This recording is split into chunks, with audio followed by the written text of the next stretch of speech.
Viewers, this is Ranju from guitar Rajbari. আমি আসছি আপনাদের ক্লাসে রিদমের কিভাবে মিউট করতে হয়, কিভাবে ওটা শব্দ নাই করে বাজাতে হয়, আমি সেই মিউটটা শিখাবো। আর আমার পূর্বে ক্লাসগুলো অবশ্যই ফলো করতে থাকবেন।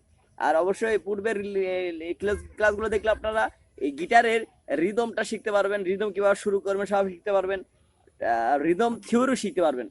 তো ভিউয়ার্স, ক্লাসটা শুরু করার আগে একটি কথা বলতে হচ্ছে, যারা আমার চ্যানেলটি নতুন দেখছেন অবশ্যই সাবস্ক্রাইব করবেন, পাশে থাকা বেল বাটনটি বাজিয়ে দিবেন। আর যারা আমার ফেসবুক পেজে ভিডিওটি দেখতে চান অবশ্যই ফেসবুক পেজে ফলো করে থাকবেন এবং গিটার রাজবাড়ি চ্যানেলটিকে সাবস্ক্রাইব করবেন। তো আমি চেষ্টা করতেছি ফেসবুক পেজেও এই ভিডিওগুলো আপলোড করার। তো সবাই আমার গিটার রাজবাড়ি চ্যানেলটিকে সাবস্ক্রাইব করবেন। তো চলুন মূল ক্লাসে যাই।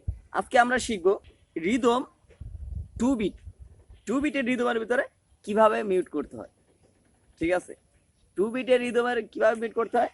আমরা 2 বিটের একটা বিট, এটা মনে করো 2 বিট, 1 2 1 2 এরকম বিট।